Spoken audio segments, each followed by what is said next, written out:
Welcome to the New World Order. Thanks, Maria. I had the privilege of working with Maria in her first startup, the Probe team, about 25 years ago. Yes, that was a linear age, and great to see that she's continuing to blaze new trails. Now, wow, amazing. We have a full house this morning. In fact, it's standing room only.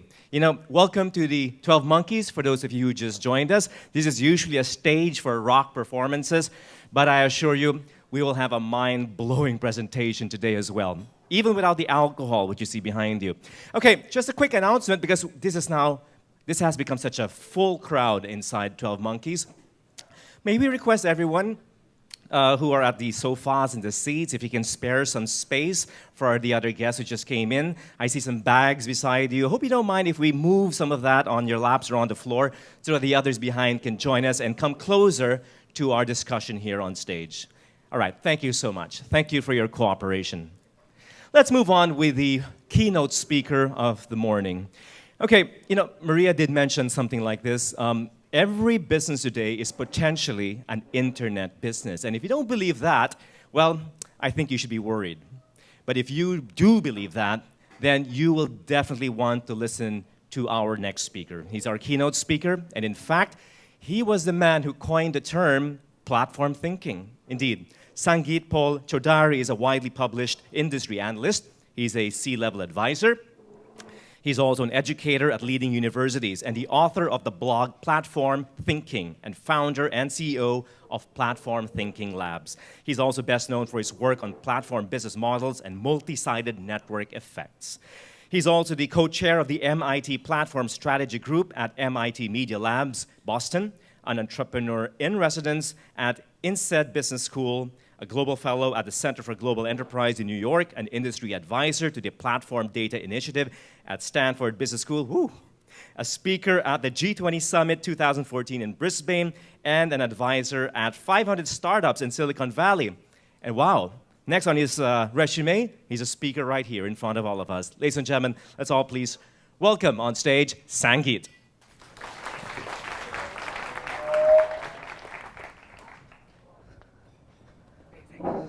Thank you.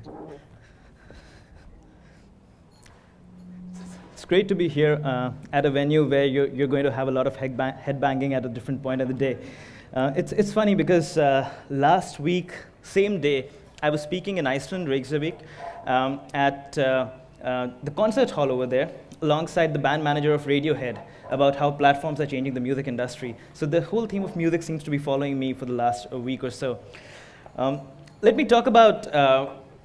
me start by talking about, very briefly, about why I got into this.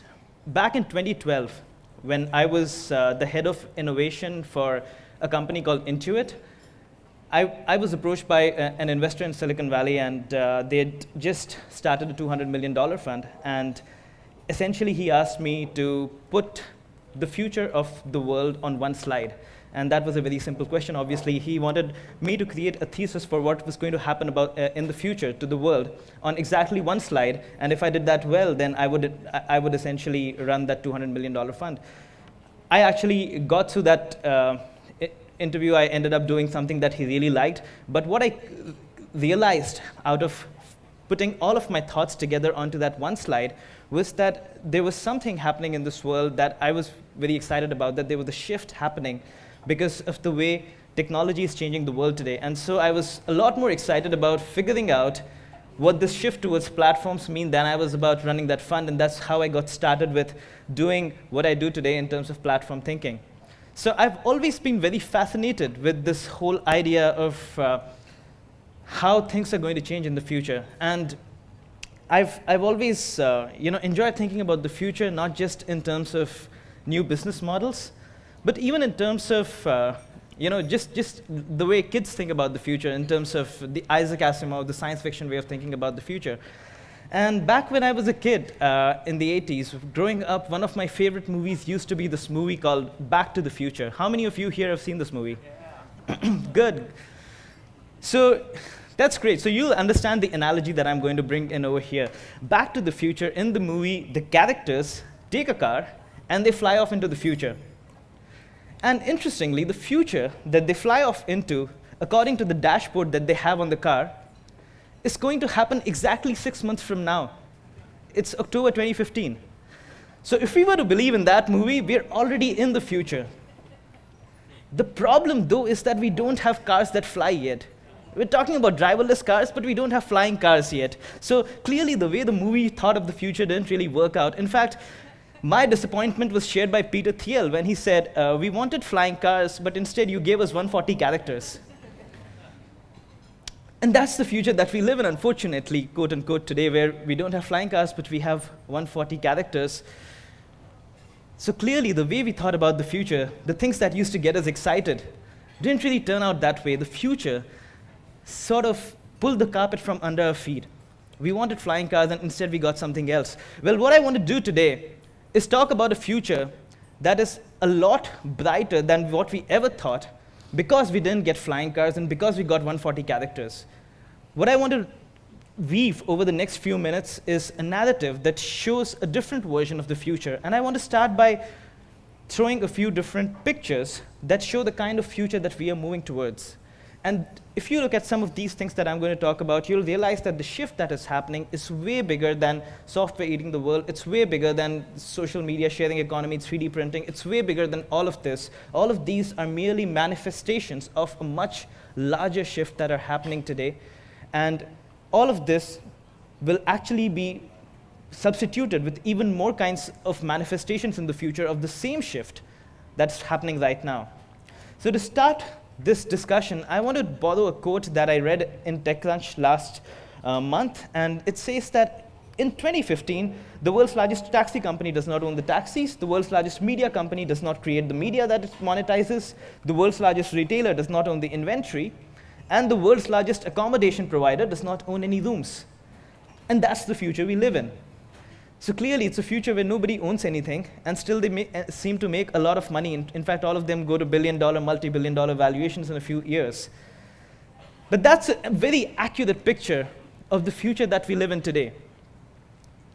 There's a specific reason this thing is happening today and did not happen 5 years back. The internet happened way back in the 90s, or rather the internet was there for the last 60 years, but the internet became democratized and became something that users could use back in the 90s. But this shift took a whole 20 to 25 years to take place. And there's a reason for that, because the internet, the way it happened for the first 15 years, was very different from the internet that has happened to us over the last 7 to 8 years, and that's what I want to talk about. Let's talk about what's happening today. The first shift that I want to talk about is this. We talked about the Pope visiting the Philippines. Let's talk about people visiting the Pope in the Vatican. This is a picture that you've probably seen before. It's a picture of the papal ceremony at the Vatican in 2 different years, 2005 and 2013. Interestingly, 2005 was when Nokia and BlackBerry were market leaders, and 2013 was when they were almost bankrupt and sold for pittance. And the key shift that we see between these 2 years, 2005 and 2013, is that in 2005, the internet was something we used to sit at a desk and access. And in 2013, the internet was something we didn't access anymore. We were always on the internet. So there is no digital, there is no physical, there is no offline, there is no online.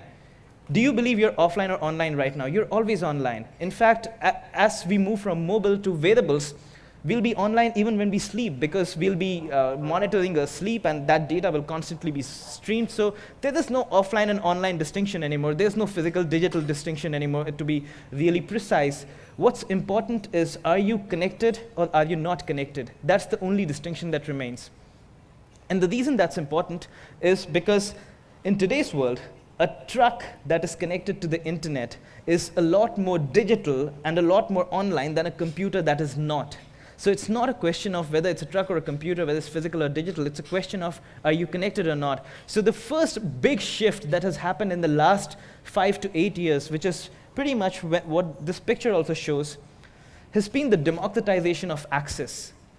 All of us have access to a global market at any point in time. Right now, you're tweeting about this. You're taking a picture and hashtagging it and sending it outside, and that's because you have access. Sometime back, 10 years back for that matter, you would not be doing that because you did not have access. Nobody would be out there waiting to hear from you. But today you have access. Now that's the first picture I wanted to show you. The second picture is a bit more complex. It's a lot more technical. but it shows the second big shift that's happening in the world today. The first big shift is the democratization of access. The second big shift is what I want to show through this picture. You've probably seen this before.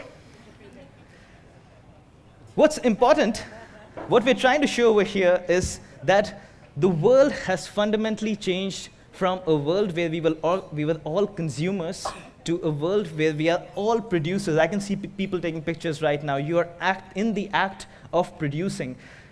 10 to 12 years back, you would not be doing this. Instead, you would be sitting and listening to this, and there would be no production of value from your side. It would just be production of value from one side.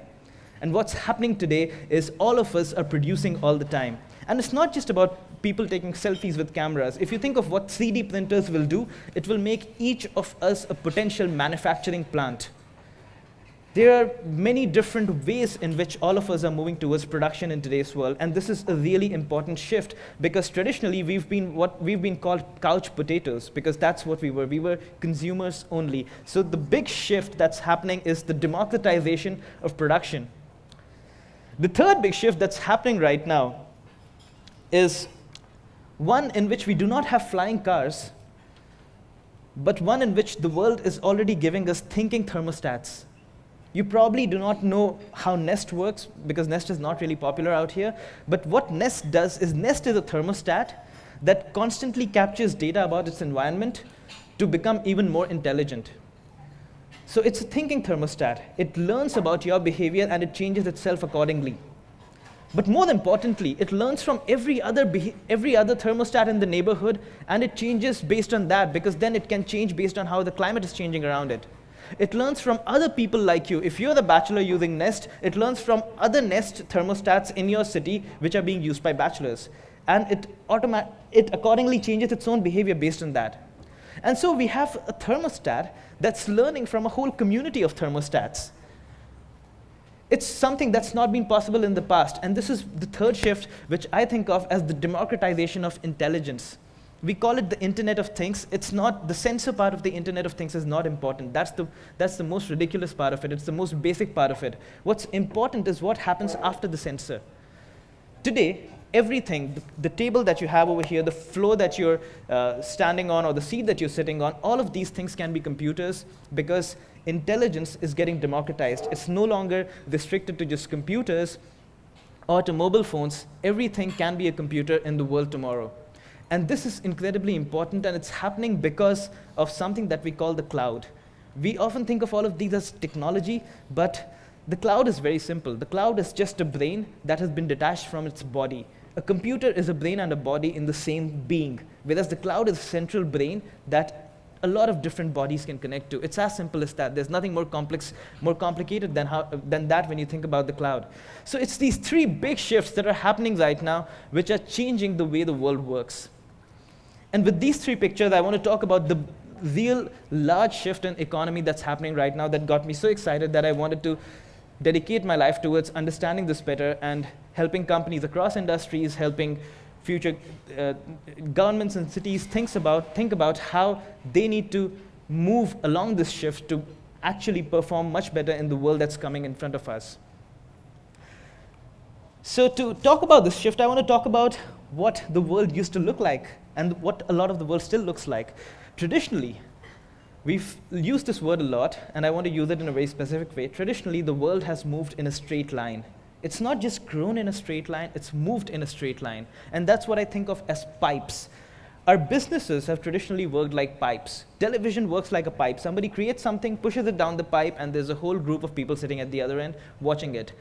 Toyota works like a pipe. Manufacturing works like a pipe, and it's a straight line. That's why it's called a supply chain. It moves in a straight line. And the reason we have these pipes is very simple. Because if you want to create anything in this world, if you want to create any form of value in this world, you need to ensure that resources and people, labor, are aligned in a manner that they work together to create value. And in the past, the only way you could align resources and people together was by putting them inside an office, putting them inside a factory, and organizing them in the straight line. This is the real power of the internet. The internet no longer needs us to sit in one place and coordinate all of our actions physically, and aggregate things in a straight line to create value.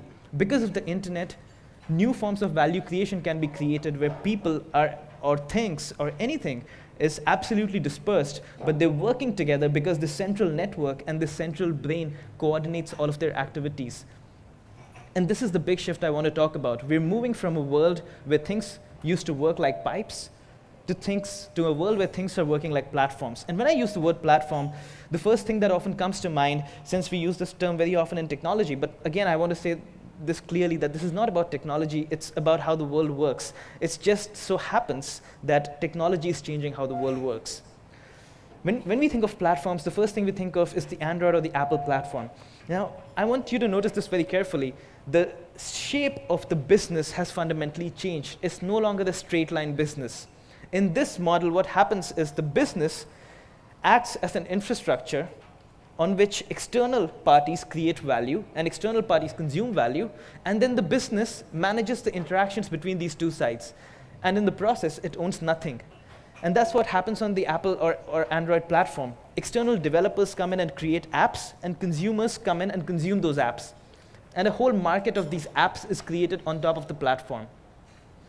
But this is not something that's happening only with Apple or an Android or the smartphone. The smartphone is not disruptive. What is disruptive is this change in business, because this change in business design is happening across the industry. If you think of what is happening with Airbnb, it's the same business design. Hosts come and create their room availability on top of Airbnb's platform. And Airbnb manages this market and allows them to interact with each other. YouTube works in the same manner. The only difference is that we are both producers and consumers on YouTube. But at a specific point in time, we are performing one of these two roles. It's still working in the same platform model. And finally, if you think of Twitter, Twitter again works in the same model. There are people who create tweets, people who consume tweets. The same person may be doing both and may keep shifting between the roles every few minutes, but the value is created because of these two sides interacting with each other. So what we see today is that the design of business is changing. This is the real impact of technology. If you had to explain to someone why is technology changing the world, why is software eating the world, in one line, it's just this, that because of technology, you can now connect external ecosystems of producers and consumers and allow them to interact with each other. Whereas before the internet, you had to accumulate people inside a company and create all of that value. So fundamentally, the way businesses work have completely changed because of this shift towards platforms. Now, clearly, this is something that we're seeing happening across industries. If you are on the other side, if you are a pipe, you are seeing this shift happening to you. So let's look at how this is happening across industries. TV channels worked in straight lines. I'm sorry, David, I keep getting back to TV channels all the time. Work in straight lines. YouTube doesn't own the inventory, works in a platform model, has much more choice, and has much more total viewing time than all the TV channels combined. Encyclopedia Britannica was created using a traditional pipe model. Somebody decided what content should go in, somebody created the content, somebody else edited the content, and then you distributed it through a certain mechanism. And Wikipedia is a constant living organism that is a constantly evolving encyclopedia. In fact, the moment something happens, you see the Wikipedia page corresponding to that, edited and updated, which is never possible with a traditional encyclopedia. So we're seeing a whole supply chain being restructured into a platform. This is probably the biggest example of platforms completely disrupting an industry.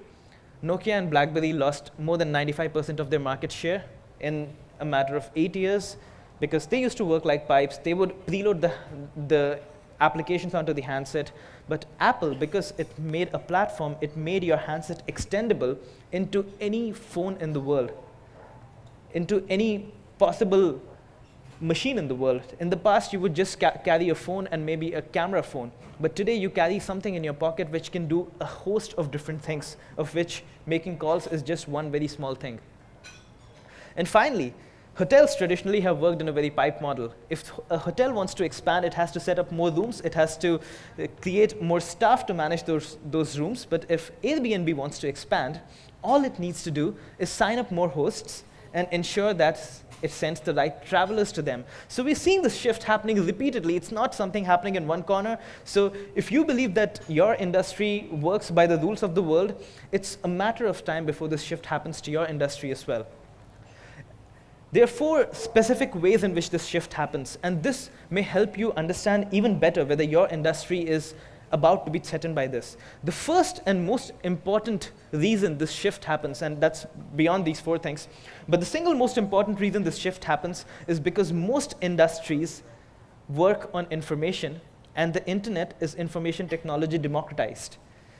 Media is an industry which works on information, and the internet changes that because the internet changes anything that works on information. Banking works on information. Banking is not about moving money from one place to the other. It's merely about moving information about money from one place to the other.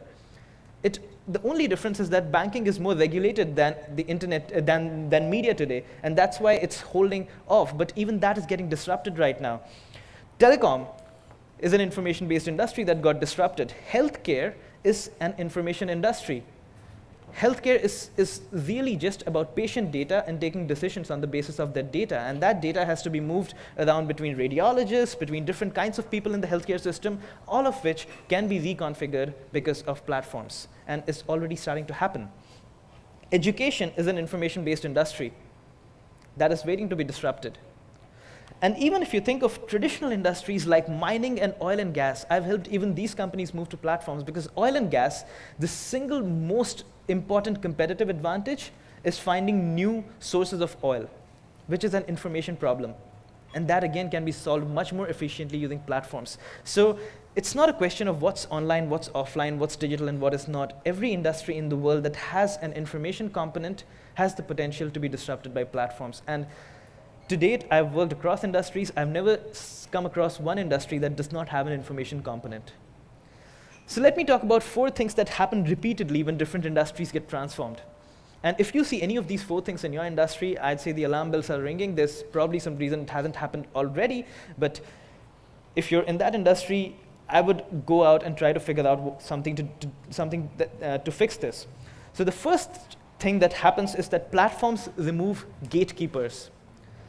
Some of the industries that have been traditionally plagued by gatekeepers are publishing industries. I'm writing a book right now for which I've signed a big deal with Norton in the US. It's a very traditional publishing model, and it works really slow. And what Amazon does is it changes the whole thing. It becomes a much more scalable gatekeeper than some guy sitting in the middle who decides what the market wants. Instead, Amazon lets the market decide what the market wants. So platforms remove inefficient gatekeepers. A lot of industries have gatekeepers today. Venture capital has gatekeepers, and that's why crowdfunding is becoming so popular. Media, all forms of media has had gatekeepers. The music industry has had gatekeepers, and that's why Justin Bieber had to be found on the internet, whereas the Beatles had to go and audition club by club. The second thing that platforms do is they unlock new sources of value, and this is extremely important because whenever I talk about this, there's somebody in the audience who says, but you're just taking things away from the old guard and bringing it to the new guard, and that's not true. Is there anyone over here running a home on Airbnb, a B&B on Airbnb, a host? Yeah, great. Did you run a hotel before this? Did you run a hotel before this? No, you did not, right? So Airbnb is not simply taking value from somewhere and moving it somewhere else. It's creating entirely new value. And this is what platforms do. Because they provide you market access, they end up creating entirely new value. And so you end up seeing competition from people who are not your competitors because they are in the business of creating entirely new value. The third thing that platforms do is they aggregate highly fragmented and inefficient markets. Think of what TripAdvisor did to the travel industry. Before TripAdvisor, when you would travel somewhere, you would ask your friends and family where to stay, what to do. But now you just go on to TripAdvisor and decide where you want to stay based on the reviews over there. And that's because that created a platform for users to contribute reviews back about a hotel and for hotels to interact with those users, and in the process created a rating system that is no longer just a digital commodity. It's something that has huge real value in the real world. People put certificates from TripAdvisor in their hotels because a value that they gained online has tremendous value offline. And the final thing that platforms do when they change industries is they enable new production paradigms, and that's what Wikipedia did. In the example that I gave, it took a traditional supply chain and moved it onto a platform model.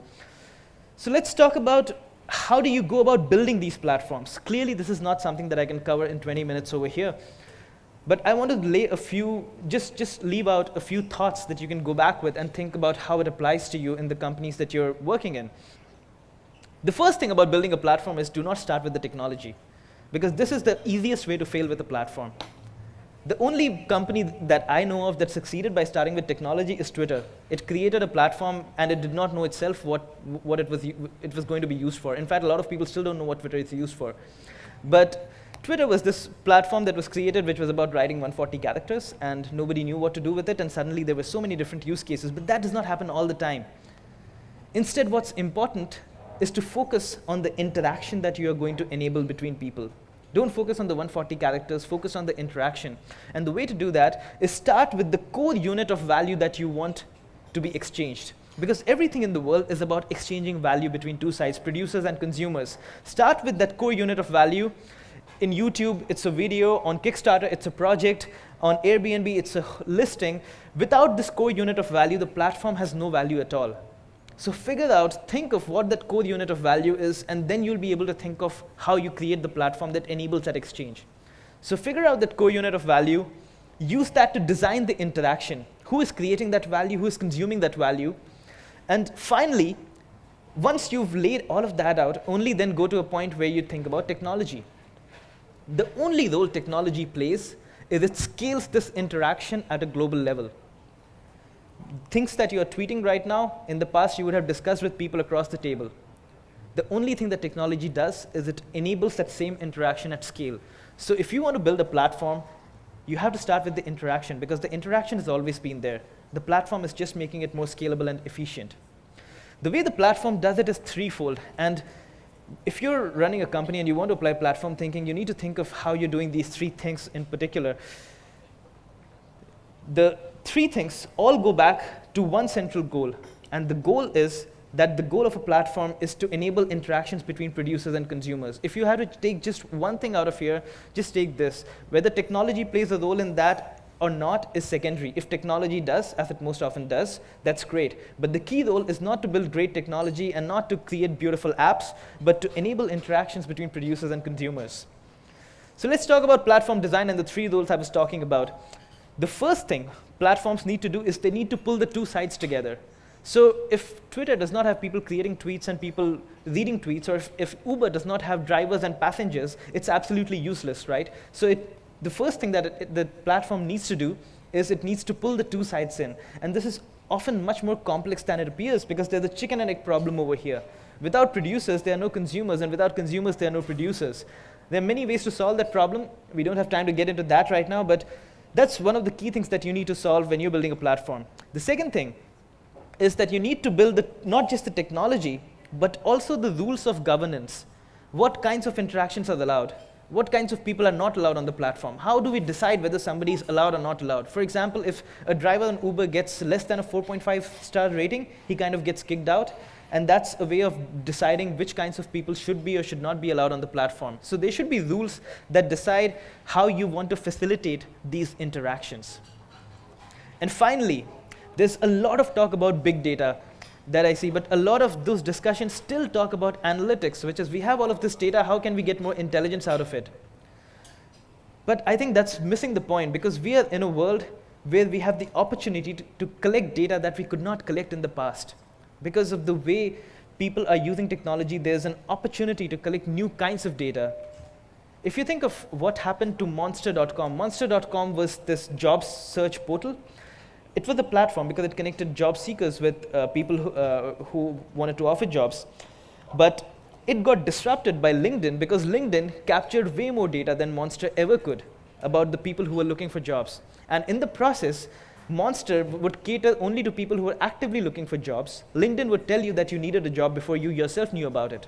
And that was possible because LinkedIn focused on figuring out how to capture more and more data. So the third thing that platforms need to do is keep on capturing data so that you can match the producers and consumers and the value and consumers to each other on a consistent basis. So the three things platforms need to do is they need to pull, facilitate, and match. An easy way of remembering this is that all of this lines up very nicely with the word platform. You need to pull, facilitate, and match. Those are the three key things you need to do when you're running a platform. Now, this is important. This is interesting because this begs the question, what is and isn't a platform? How many things out there are platforms? Let's look at that stack, the network, the tools and rules, and the data that we just laid out over here, and try to think of a few different things. Social networks are platforms where the network layer is really, really thick, right? All kinds of, whatever you think of as social media, it works on the platform model. Whatever you think of as the sharing economy, of people sharing things with other people, works on the platform model because there's a network that is being enabled by a central layer of tools and rules, and data is being used to determine who should be matched to whom. Uber uses data to decide which driver should be matched to which traveler. The second model of platforms are ones which have really thick tools and rules. So think of developer platforms like Android. The technology is really thick, the network is relatively thin, but it still works on the same set of principles. Think of content platforms like Medium, the blogging platform. That again is a case where tools and rules are thick, the others are relatively thin. The idea is not to say that some things are social networks and some things are content platforms. The whole boundaries between different kinds of platforms is blurring, and that's the reason I lay out these three layers so that your own platform could have its own combination of these layers. Finally, data platforms. Nest is a data platform. You would never think of Nest as a social network because it's just a thermostat. That's what you see. But the way Nest works is the way Wikipedia works. It's the way Waze works, and it's the way, in a way, Facebook works. If you think of how Facebook works, it takes all of the updates from all of your friends and then filters out what is most relevant to you and serves that to you in your newsfeed.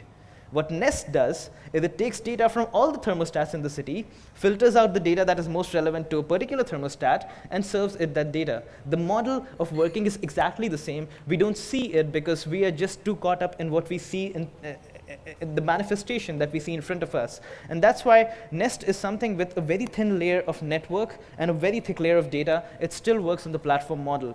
And this is the reason almost everything today has the potential to move to a platform model. We may not see it today. We may think of it as physical versus digital, but a lot of those things that we don't traditionally think of digital can also be moved towards a platform model. You don't have to be on the internet per se. The Nest isn't a website. It isn't something on the internet. It's just a thermostat, but it still works just like Facebook, as I mentioned just now. Craigslist and Airbnb, think of how two different platforms competed. Craigslist had a really thick network layer, really poor on data, and Airbnb did a much better job on the data and the tools and rules layer. It allowed the transaction to happen through the platform itself, and it created more and more kinds of insurance. MySpace and Facebook. MySpace had a very thick network layer, but almost no data. Facebook has a very thick network layer now, but the real reason you use Facebook, and you did not use MySpace so often, or Friendster in the Philippines back then, is because of the newsfeed. The reason you used to go to Friendster was when you actually wanted to talk to someone. Whereas you go to Facebook even when you don't want to talk to someone because of the newsfeed, because it creates a need in you that is so passive that you can keep coming back to it even when you don't have an active need to express yourself. YouTube and Vimeo, again, two examples of very similar products, very similar websites, but totally different platforms, and that's why they exist, because Vimeo focuses on the technology part of it, YouTube focuses on the network and data side of it. So I want to run through the rest of it a bit fast because we're running low on time, but let's talk about what platform thinking specifically means. There are a few different things that you need to think of. The first thing is that the ecosystem is the new warehouse. Think of Amazon, the ecosystem of merchants around the US. All of them serve as the warehouse for things that are sold on the Amazon website. So you don't need to own everything. You need to have everything in your ecosystem. That's the only thing that you need. Liquidity is the new inventory. Airbnb does not succeed just by signing a lot of hosts. It succeeds by ensuring that every host gets matched to the right traveler, and that's liquidity. A market where everybody does not see activity is not a liquid market, and that's a case of platform failure. Whereas what's important is not just to focus on inventory, but to focus on liquidity when you're running a platform. Community management, we often think of it as something which is an extension of marketing. but it's actually the new human resources. Because if you think that value is being created not by internal employees, but by external producers, then the way you manage your internal employees, you need to manage your external producers as well. And that's why community management is the new human resources. Curation and reputation is the new quality control. Platforms do not go through a lot of rigorous background checks. They usually rely on curation and reputation. All platforms take a combination of centralized checks and curation and reputation that is provided by social feedback in terms of voting, in terms of rating. So the way you think of quality fundamentally changes. Customer journeys are the new sales funnels. In the past, you would take people through a sales funnel till you sold something to them. But today, you need to follow that person across all the various touch points that he has with the business. And that's why data becomes important, because at every touch point, you need to extract data from them and use that to serve them even better at a different touch point.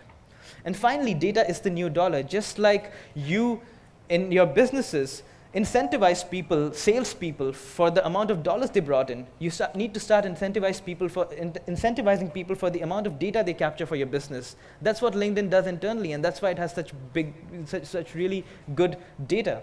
And that's what all businesses will need to do in the future, incentivize data capture. Let's talk very quickly about platform scale. Maria had briefly alluded to this, so I want to be very quick with this. We see something very common happening across platforms when they scale. And that's the point at which they move from linear to polynomial, or in some cases exponential scale. I'm just being mathematically correct. Not all platforms scale exponentially, but all of them scale non-linearly, or polynomially, if you will. So there's an inflection point at which things start becoming really fast. There's one for Airbnb over here. There's one for Postmates that happened recently. WhatsApp had an inflection point. LinkedIn had its inflection point at some point, not just in terms of users, but also in terms of revenues. And 3D printing had an inflection point over here. This is the growth of 3D printing designs on a platform called Thingiverse. And it shows that at some point, the adoption of 3D printing went into exponential trajectory. So I want to explain why things move from this linear to exponential model over the last 5 to 7 minutes that we have right now. There are specific reasons why platforms scale exponentially and not linearly. The first reason is that you have zero marginal cost of expansion. If Marriott has to expand, it has to spend a lot of money building new hotels. Airbnb does not put in that kind of money. Look at the tweet that Brian Chesky cheekily mentions over here. In 2 weeks, Airbnb puts up all the rooms that Marriott needs a whole year to put up. But the real reason for non-linear, huge scale is something called network effects. The way network effects work is, if you own something, if you own a telephone, if you're the only person owning the telephone, it's not useful. But if everybody else owns the telephone, it becomes very useful. The more the number of people owning the telephone, the more useful it gets. Now, in case of platforms, it's even more interesting. The more the number of people producing on the platform, the more useful it gets for consumers, and the more the number of people consuming on the platform, the more useful it gets for producers. So both sides sort of feed in each other. And so a platform, once it crosses this inflection point, doesn't need to invest in marketing dollars anymore in the way a traditional business does, because each side keeps pulling the other side to the platform. The third reason that scale happens so fast is behavior design. Think of it. You download approximately 30 to 40 apps on your phone, maybe 100, but you use only 3 to 5 of them on a daily basis. And these are apps that have figured out how to create a new behavior for you. In the past, 15 years back, you did not look for a way to communicate with people in the US or somewhere else, but today you go to Twitter and you do it because it's a new behavior that you have. In the past, if you saw something beautiful, you would just capture it, but today you capture it and you think of the kind of tagline you'll fix with it. And these are all new behaviors. So platforms create new behaviors. This does not just happen. There are very specific ways. There are very specific, I'd call them user manipulation techniques that platforms use to create new behaviors. The fourth thing that creates such exponential scale is learning filters. The reason MySpace did not engage users in an exponential fashion was because you had to go to MySpace only when you wanted to communicate with somebody. But Facebook has exponentially high usage because you go there just when you want to browse through your feed, and in the process of browsing through your feed, you end up communicating. So what the news feed does is it learns more about you, and it changes how the platform creates value for you. So essentially, Facebook is a product that is unique for every single person because of learning filters, because these filters learn what you want, and based on that, they change themselves. And the fifth and final reason the scale is so high is because of something called virality. And I want to quickly talk about this because very often this is confused with something called word of mouth. Virality and going viral is not the same as word of mouth. Word of mouth is what happens when somebody likes what you do so much that they tell other people about it. If I use Instagram, I don't go around telling people about Instagram, and yet it's spread virally. Because virality is something where you allow the user to create something on your business and then spread it externally on another network. That's what Instagram did. It allowed people to create pictures on Instagram and then spread that picture on Facebook. So nobody went around telling people, hey, why don't you download Instagram? It's so good, I really love it. They just shared their pictures, and that's how Instagram became popular, which is completely different from word of mouth. Word of mouth is something that can happen both online and both on network and off network. Virality is something that needs a network. And today, a lot of companies say they're going viral, they're going to go viral. All they mean very often is that they're going to rely on something called word of mouth. You cannot control word of mouth, but you can potentially manipulate or encourage users towards taking your business viral.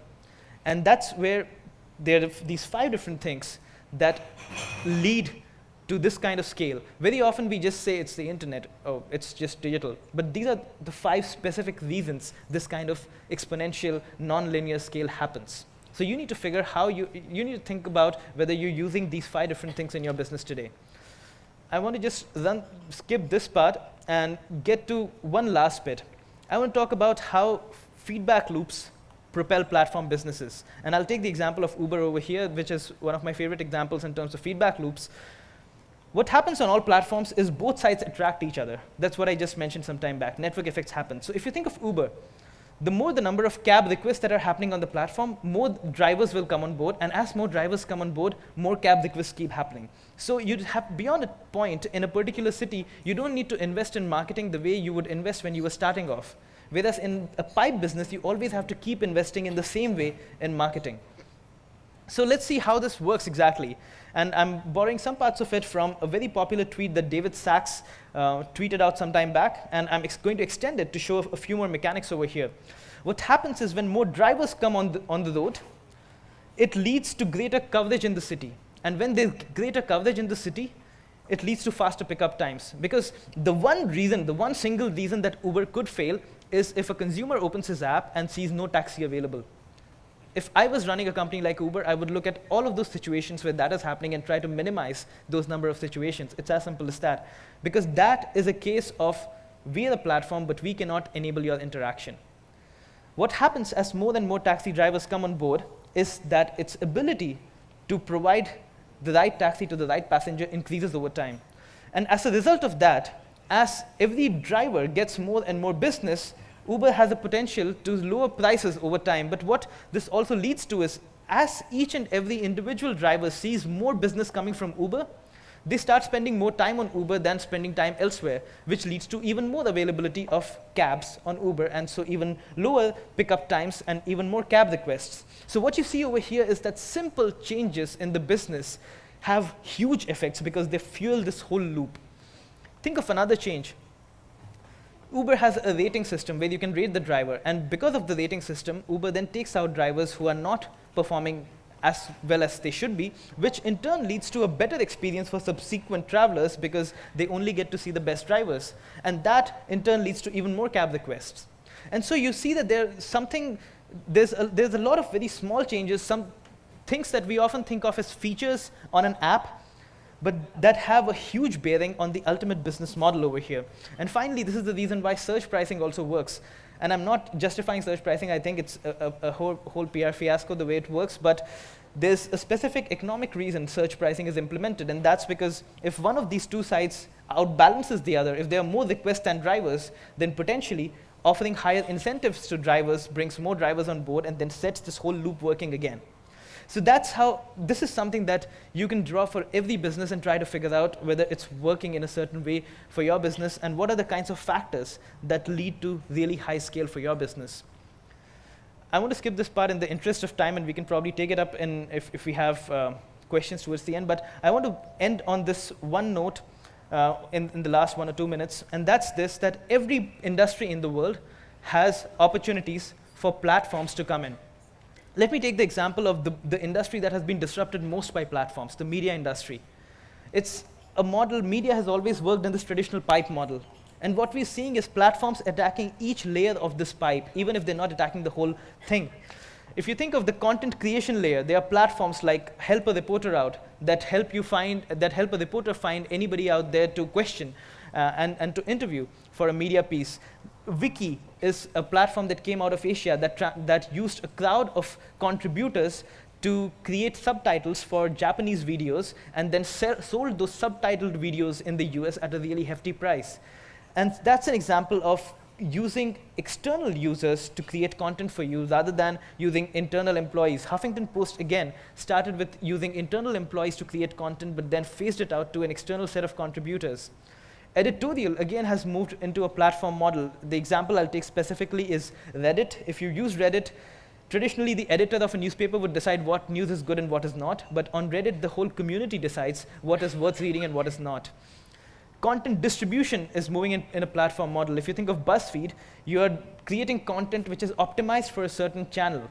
Now, I don't necessarily condone the kind of content that it creates, but my main point is that we're at a point where the entire media value chain at various points is seeing attack by platforms. And so the question is not whether your whole industry will move towards platforms, but what is the one opportunity within your industry where you can put in a platform solution and break the way things work today. Finally, content consumption is moving towards platforms. If you think of Flipboard, it started as a new consumption interface, but today it's a platform. It allows people to create their own Flipboard magazines and become curators in their own right. So I want to end it on this note, and I want to leave this whole discussion with the one central thing that I've been talking about also today. Traditionally, we have believed that we are in the business of building products and services. And I believe that that world is fast coming to an end, or is fast becoming less relevant than a world where we are moving in a direction where we are now all in the business of enabling interactions. Thank you so much for listening. Thank you so much. Sangeet, please remain on stage. We're going to have some 20 to 30 minutes for our question and answer.